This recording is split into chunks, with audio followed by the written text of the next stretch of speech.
So that is just a tiny little sampling of a video that people who are supporters of Ron DeSantis put out on Twitter. It's mostly been taken down from Twitter for reasons we'll get into, not because of what was in the video. That was just great from the point of view of Ron DeSantis supporters. No, it was that apparently, as you can see in this tweet from Luke Thompson, a campaign staffer for Ron DeSantis retweeted it. Now, why would that be a problem? Well, if it's not clear from the video or from that shot right there, we can move ahead to this. And you can see the symbol that they decided to overlay over Ron DeSantis's face while soldiers marched past him. As Luke Thompson points out, that's a Sonnenrad. Now, most of you are not going to be familiar with what that is because in the last 7 or 8 years, you've touched grass. But for pathetic white men between the age of 19 and 26, it's really cool and edgy because you see, it's the black sun. It's a symbol the Nazis used. So it's cool, right? If you put it over a politician you like, am I cool? Is it cool? Am I edgy? Am I fun? Come on, I'm trying to use the lessons I've learned from Elon Musk. Is this working? Is our movement awesome now? Well, of course, they fill these videos with that imagery constantly. And a DeSantis campaign staffer thought that's great. Our guy's face over basically a swastika with soldiers running by, that's a great thing. And remember, they're in the middle of a campaign rebrand, so they're probably looking for new imagery. You can see here, he told his donors recently, we just need to let Ron be Ron. Well, Ron didn't make this ad, but we know the ads he's supported in the past. Is he going to condemn this sort of imagery? Or is he gonna give a little wink and a nod, hoping to get some sort of online juice going on? Francesca, what do you think? I wish it were funny at all. Like, I wish these were just nerds. I mean, they are, but obviously that's denigrating actual nerds. These are white nationalists.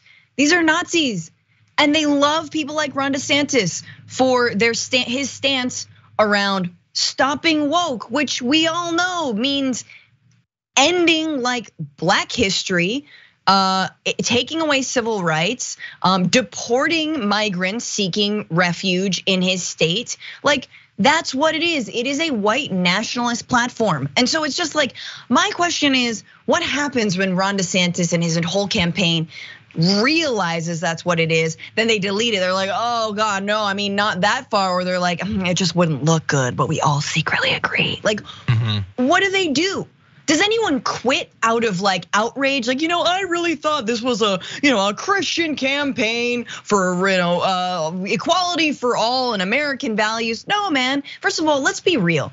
They all think that they're hearkening back to real America and American values. They're not. Even our dumbass founding fathers, the slaveholders that were our founding fathers, at least had a little bit of an ideal, massive blind spots, but a little bit of an ideal of like, yeah, equality for all, right? Except for women and whatnot. But like, I'm saying like, they do not want to go back to the idea of an America and a democracy that is thriving and growing. No, they want Hitler. They want like a militarized ethnocentric nation. That's what they want. That's what they want. Yeah. Meanwhile, I see people talking about Granny Dragon saying, I wonder how many World War II veterans still living in Florida. Yeah, it's amazing. As they often say, freedom isn't free. It requires sacrifice. It required many of these great Americans to go and fight the Nazis so that 2 generations later, their descendants could be Nazis again. That's fun.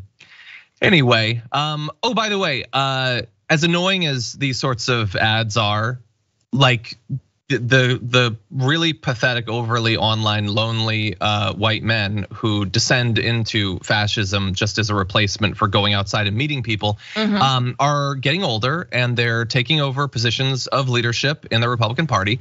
This is kind of weird and fringe and online now. It's just going to be like, there's not going to be anything in the Republican Party except the fash wave people and Marjorie Greens. That's what the party is going to be. Like the Mitch McConnells and stuff, they're all dying. Like, they're dying off, and they're not being replaced with new, like, slightly less racist, just pro-business Republicans.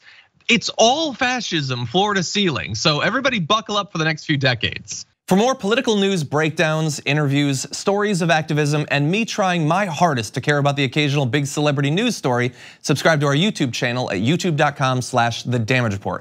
And you can ring the bell wherever it is so you don't miss anything.